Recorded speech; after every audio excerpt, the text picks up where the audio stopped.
answering your questions about retirement. It's Money Talk with Michael Eastham.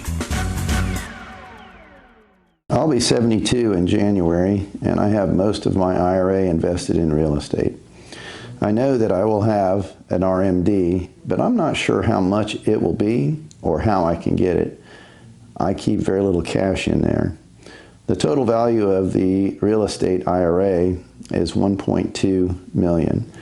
Would you be able to help me determine how much the RMD will be and how I can get it? All right, the old IRA with real estate. Great situation, a little bit more complicated. So we have to think this one through. Now, you did give me the value of the real estate, which is about $1.2 million. So since you're turning 72, you'll have the RMD next year. And on $1.2 million, that's roughly going to be $48,000 or so. Now, if you have IRAs with other types of investments like common stocks or cash or other types of liquid investments, well, you can take the RMD from that IRA or that combination of IRAs. That will count. The other thing is if you have rental properties inside of that IRA, that self-directed IRA, and you sweep that cash out, then that cash will count towards your RMD as well. Now, that's the easy answer. And I've seen situations like this before where you don't keep a lot of cash. You don't have rental property. Maybe you just have some real estate that you're holding in that account.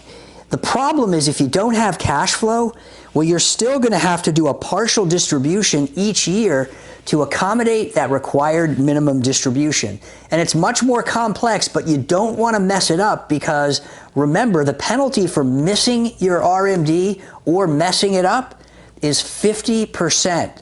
So if you have to take an RMD of $48,000 and you don't do it, guess what? The IRS is going to charge you $24,000 right off the bat, plus the tax at your highest marginal tax bracket on that entire $48,000.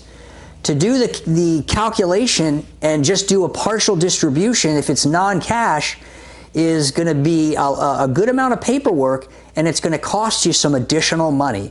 So make sure you have somebody on your team, your financial team, that really understands those complex RMD situations that can give you the right advice at the right time.